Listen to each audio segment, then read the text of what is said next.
Hello, नमस्कार दोस्तों। तो आज हम देखेंगे जंगल डायरी। जंगल डायरी म्हणजे जंगलातील वातावरण व वन्य पशूंच्या अनुभवाची नोंद। यामध्ये वाघिणीमध्ये दडलेल्या आईचे हृदयस्पर्शी वर्णन लेखकाने या ठिकाणी केलेले आहे। तो देखेंगे मातृत्वाचे रोमांचक वर्णन, मतलब माँ का प्यार एनिमल में भी दिखाई देता है। तो इसी तरह यहाँ पे जंगल डायरी ये लेसन का राइटर है अतुल धामनकर।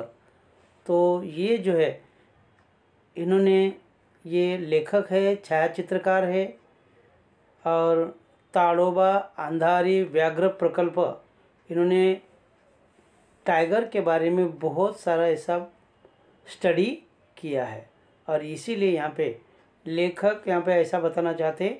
तो इंट्रोडक्शन में देखेंगे लेखकाने जंगलाच्या डायरीतील काही अनुभव सांगताना लेखक यहाँ पे जंगल के डायरी में अपना जो एक्सपीरियंस है वो जंगल में जाने के बाद में ये जंगल में रहने वाले जो टाइगर है इनका अच्छे से निरीक्षण किया है और निरीक्षण करने के बाद में उसमें से निरीक्षण करने के बाद में उनको क्या क्या एक्सपीरियंस आता है उसी का ही यहाँ पे वर्णन किया है। और वही जंगल में जाने के बाद फिर जो फीमेल टाइगर है, ये भरा ही एनिमल है लेकिन इसमें भी माँ का प्यार कैसा दिखाई देता है, यही लेसन में आज देखेंगे। तो चलो आज देखेंगे। तारीख 27 मे 1997, वेळ 6 ते 9:30, कोळसा परिक्षेत्र ताडोबा अंधारी व्याघ्र प्रकल्प। तो यहाँ पे लेखक जब जंगल डायरी लिखने जाते हैं तो ये एक जगह पे चंद्रपुर में यहाँ पे अंधारी व्याघ्र प्रकल्प जो है, ये प्रोजेक्ट जो है टाइगर प्रोजेक्ट का नाम है, ये अंधारी ताडोबा अंधारी व्याघ्र प्रकल्प चंद्रपुर में। तो यहाँ पे लेखक ये फीमेल टाइगर को देखने के लिए जाता है और उसके पहले वो वहाँ पे चंद्रपुर में जाने के बाद में एक कोळसा वन के गेस्ट हाउस में रात भर वहाँ पे रुकते हैं, क्योंकि दोपहर में अगर कोई भी आदमी अगर जंगल में जाएगा तो कौन सा भी जानवर उनको दिखाई नहीं देता। इसीलिए लेखक कोळसा वन में विश्राम गृह, मतलब वहाँ पे रेस्ट हाउस में, वहाँ पे गेस्ट हाउस में वहाँ पे रुकते हैं। और दूसरे दिन फिर सुबह ही 27 मई का दिन था, गर्मी के दिन थे, सुबह 6 से 9:30 के बीच में वहाँ पे जंगल में निकलते हैं। तो जंगल में जब जाने का टाइम आता है तो उनके साथ में कौन कौन होता है वही आज देखेंगे। गावातून टोंगे वनरक्षक आणि त्यांच्या सहकारी वनमजूर येताना दिसले।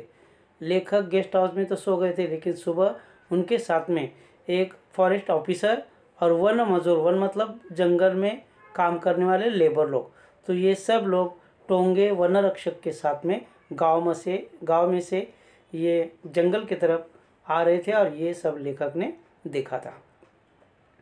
वनरक्षक येताच आम्ही डावीकडे जाणारा झरी रस्ता धरला आणि वनरक्षक येताना या सगळ्या लोकांनी, सगळे लोक म्हणजे वनरक्षक, फॉरेस्ट ऑफिसर, लेखक आणि त्याचे वनमजूर मतलब कामगार, ये सब लोगों ने झरी मतलब एक छोटा सा झरना था, ये झरने के तरफ से लेफ्ट साइड में ये सभी लोग जा रहे थे, क्योंकि लेखक को पता था जहाँ पे छोटा मोटा झरना है वो झरने के बाजू में ही सुबह में कोई भी जानवर पानी पीने के लिए आ सकता है और इसीलिए छोटे से झरने की तरफ जाने का लेफ्ट साइड का रास्ता इन्होंने चुना। समोर चालणारा वन मजूर अचानक थांबला और जाते जाते जो जंगल में काम करने वाला जो लेबर होता है, जो कामगार होता है, वो अचानक रुक जाता है।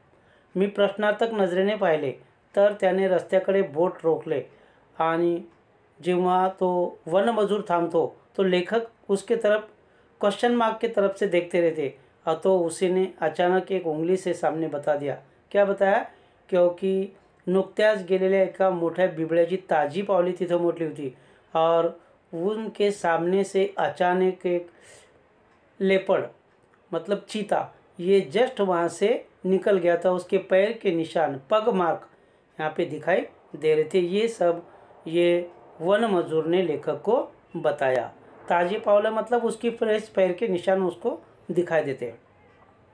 हा एक नर असून आम्ही पोहोचण्याच्या तासाभर आधीच इथून गेला असावा।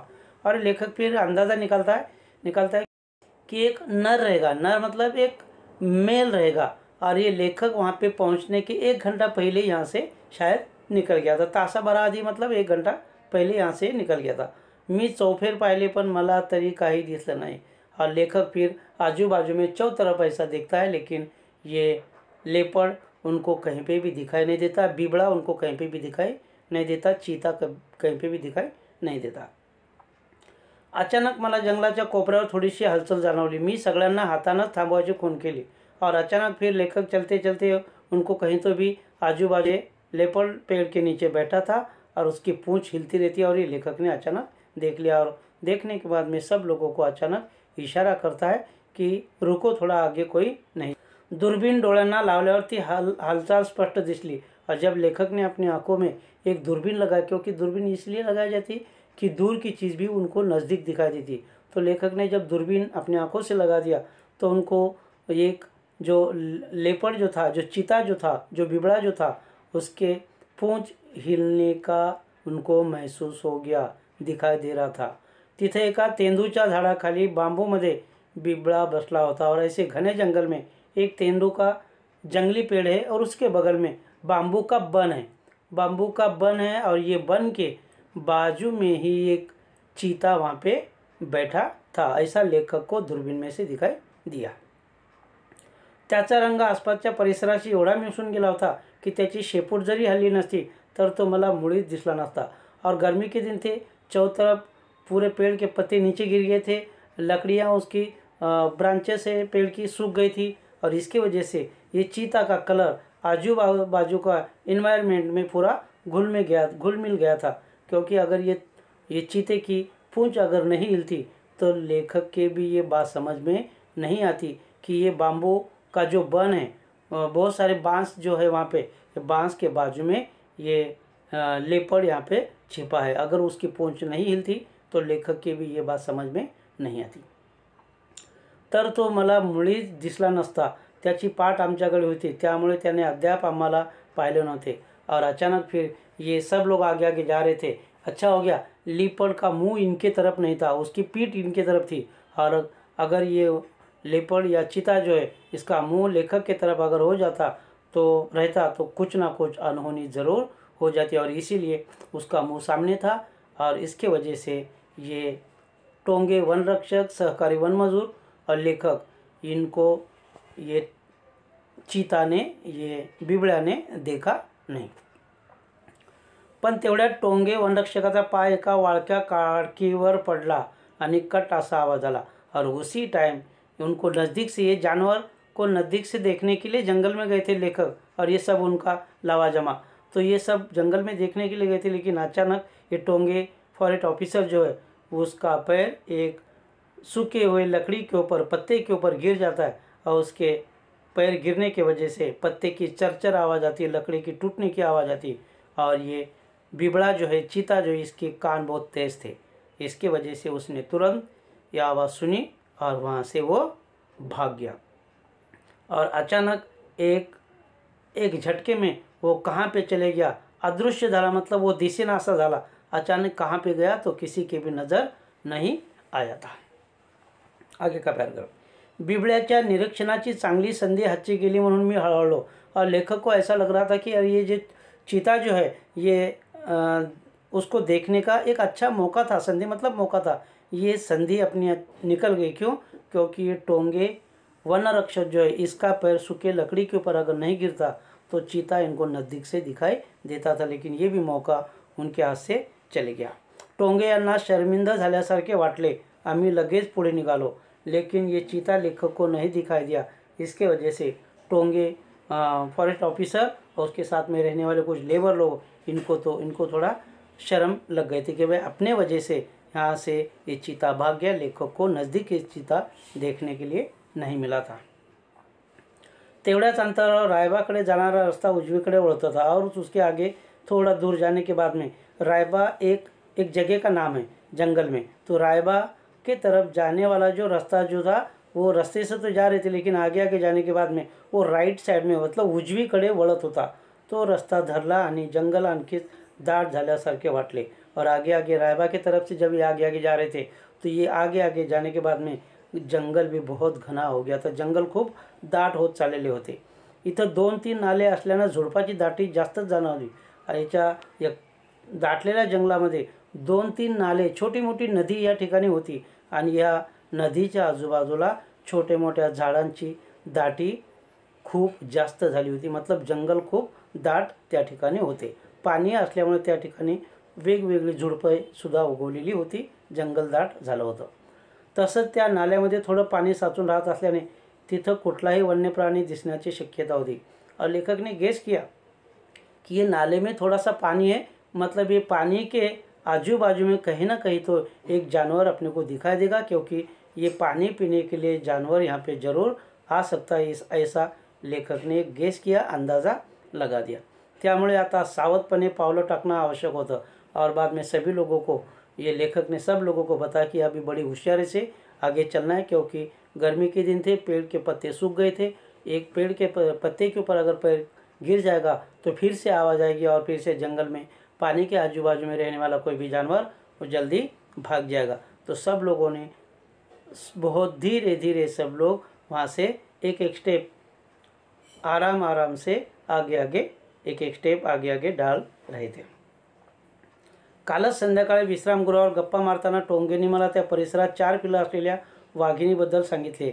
और जब ये लेखक ये विश्रामगृह मतलब कोसावन में जब रहने के लिए रेस्ट करने के लिए वहाँ पे रुक गए थे रात को, तो उसी टाइम ये टोंगे जो है फॉरेस्ट ऑफिसर इन्होंने बता दिया था कि जंगल में एक फीमेल टाइगर है और उसके साथ में 4 बच्चे भी है. और ये सब सुनने के बाद में लेखक को ऐसा लगता है की वो कभी जंगल में जाके ये फिमेल टायगर वाघिणीचे 4 पिल्ल्याला बघतो असे लेखकाला वाटू लागले. प्रचंड उष्णतेचे दिवस असल्याने वाघासारखं जनावर पाण्याच्या आसपासच वावरते और गर्मी के दिन थे और उसके वजह से लेखक को ऐसा लग रहा था ये वाघ जो है पाण्याच्या आजूबाजूलाच राहत असणार, कारण त्याच्यासोबत त्याची 4 पिले सुद्धा होती. तशातच लहान पिलं असल्याने वाघिणीतला त्यांना पाण्यापासून जास्त दूर नेणे देखील शक्य नव्हते. और वाघिन के जो 4 बच्चे थे, पानी वहाँ पे थे और पानी से दूर अपने बच्चे को लेके जाना ये बिल्कुल ये वाघ को नहीं जमता था, क्योंकि छोटे छोटे बच्चे इसको कभी भी प्यास लगती थी और इसीलिए ये वाघिन ने सोचा कि ज़्यादा दूर बच्चों को नहीं लेके जा सकते. पण लहान पिलं असणारी वाघिन ये जंगलातला सगळ्यात धोकादायक जानवर. लेकिन ये वाघिन जो रहती है इसके छोटे छोटे 4 बच्चे उसके साथ में रहते थे और ऐसी 4 बच्चे की माँ अगर कोई जंगल में जाता तो ये सब के लिए बहुत डेंजर बात थी. ये खतरनाक जानवर था, क्योंकि उसके बच्चे के ऊपर अगर कोई हमला करेगा तो उसकी जान भी लेने के लिए वाघिन कभी आगे पीछे नहीं सोचेगी. पिलांच्या संरक्षणासाठी ती सजग होती और अपने बच्चे की परवरिश के लिए बहुत अलर्ट थी. वो बहुत जागरूक थी, बहुत सजग थी. कुणाचा जीव देखील घ्यायला मागे पुढे बघत नाही और अपने बच्चे को अगर कोई मारने के लिए अगर आएगा तो किसी की जान भी लेने के लिए वो आगे पीछे कभी नहीं देख सकती थी. त्यामुळे सुकलेल्या नाल्यात उतरताना माझ्या मनावर एक अनामिक दडपण आले होते. और ये जब ये जो छोटा सा झरना जो नाला था उसमें से जाते टाइम लेखक के मन के ऊपर एक बड़ा प्रेशर आया था कि अब ये नाले में से कैसा क्रॉस करके जाएंगे. सूखे पत्ते हैं, लकड़ियाँ है, इसके ऊपर अगर पैर गिरेगा तो फिर से चर ये पत्ते की आवाज़ आएगी, लकड़ी टूटने की आवाज़ आएगी. अगर कोई जानवर पानी के बाजू में तो वो वहाँ से भाग सकता है. और इसीलिए लेखक के मन के ऊपर एक प्रेशर आया था. 10-12 पावलांचा चाललो असो मला नाल्यातील ओलसर चिखलात मांजरापेक्षा मोठ्या आकाराची और 10-12 कदम आगे जाने के बाद में लेखक को बिल्ली से थोड़ा बड़ा बच्चा इसके पैर के निशान वहाँ पे लेखक को दिखाई देते, क्योंकि आजू बाजू में थोड़ा पानी था और पानी के बाहर थोड़ा कीचड़ था. छोटे छोटे वाघिन के बच्चे जो होते उसके पैर के निशान लेखक को वहाँ पे दिखाई देते हैं. मी झटकन पुढे जाऊन वाकून बघितले. लेखक वहाँ पे तुरंत जाता है और झुक के देखता है. यह पिलांच्याच पाऊलखुणा होत्या और उनको यकीन आ गया कि ये वाघिन के ही बच्चे हैं. त्या पग मार्क्सकडे बघून लक्षात आले. पग मतलब पैर, मार्क्स मतलब निशान. ये छोटे बच्चे के पैर के निशान थे. किसके छोटे बच्चे? वाघिन के छोटे बच्चे. कि ते काल रात्रीचेच आहेत. और लेखक को पता चल गया कि कल रात का पैर का निशान है. याचा अर्थ स्पष्ट होता. वाघिन अद्याप आपल्या पिलांसे याच परिसरात वावरत होती. लेखक को लग रहा था कि वाघिन अपने बच्चों को लेके शायद आजू बाजू के माहौल में कहीं ना कहीं इधर आजू बाजू में ही हो सकती है. आता मी ती पिल्लं बघायला चांगलाच अधीर झालो होतो. लेखक को लग रहा था की ये छोटे बच्चों को मैं अभी कभी देखूं. इथून सुमारे 100-125 पावलावर नाल्यात थोडंसं पाणी असल्याचं मला माहीतच होतं. और आगे जाने के बाद में 100 कदम आगे जाने के बाद में एक छोटा सा फिर से झरना लगता है, नाला लगता है और ये नाले में पानी था, ऐसे लेखक को मालूम हो गया था. ही वाघीण तिथंच सापडण्याची शक्यता होती और लेखक को लग रहा था कि वाघीण पानी के आजू बाजू में ही रह सकती अपने बच्चों को लेके. त्यामुळे आता तिकडं जाताना खूप सावधगिरी बाळगणं आवश्यक होतं. और लेखक को लग रहा था कि अगर पानी के बाजू में अगर ये वाघीण रहेगी बच्चे के साथ में, तो वहाँ पे जाना बहुत रिस्की होता है और बहुत सोच संभल के वहाँ पे जाना पड़ेगा. जमिनीवर सर्वत्र पानगळीमुळे पडलेला वाळका पाचोळा साचून होता और जमीन के ऊपर चौ तरफ वाळलेला मतलब सूखा हुआ पेड़, सूखे हुए पेड़ के पत्ते और लकड़ियाँ गिर गई थी. और ये पत्ते के ऊपर अगर पैर गिर जाता तो फिर से आवाज़ आ जाता. त्यावरून पाय न वाजवता जाना ही एक मोटी कसरत होती. और इसीलिए लेखक यहाँ पे बताते पैर की आवाज़ नहीं होना चाहिए. ऐसा धीरे धीरे सब लोगों को चलने का इशारा लेखक ने किया था. क्यों? क्योंकि सब लोगों को ऐसा लग रहा था कि फिर से कोई किसी का पैर एक पत्ते के ऊपर या लकड़ी के ऊपर अगर गिरेगा तो फिर से चर्र की आवाज़ आएगी, लकड़ी टूटने की आवाज़ आएगी. और अचानक फिर ये जंगल में रहने वाली जो वाघिन है, जो अपने 4 बच्चे के साथ में जंगल में इधर उधर पानी के आजू बाजू में कहीं ना कहीं हो सकती है, तो ये कहीं से तुरंत जा सकती है. और फिर से लेखक जो काम के लिए वहाँ पे गए थे, ये जंगल में रहने वाले जानवर या अलग अलग टाइप्स के जानवर का देखने के लिए इनको और अपने डायरी में लिखने का इनको मौका फिर नहीं मिलेगा. इसीलिए सब लोग वहाँ पे सोच समझ के ही जा रहे थे. बाकी नेक्स्ट ये लेसन के दोस्तों अपन 2 पार्ट करेंगे, क्योंकि बहुत बड़ा लेसन है, वीडियो शायद बहुत बड़ा हो रहा है, इसलिए ये पहला पार्ट हो गया. और सेकंड पार्ट में अपन इसका आगे वाला चैप्टर अपन देखेंगे. तो दोस्तों आज अपन यहीं पे रुकेंगे, जंगल डायरी. तो आप मेरे चैनल पे अगर फर्स्ट टाइम आए हैं तो सब्सक्राइब ज़रूर करना है. बाजू में जो बेल आइकॉन है उसको प्रेस करना है, अपने दोस्तों में शेयर करना है, लाइक करना है. अगर कोई डाउट रहेगा तो ज़रूर कमेंट बॉक्स में लिखना है. आपके कमेंट का मैं ज़रूर आंसर देने की कोशिश करूँगा. Thank you.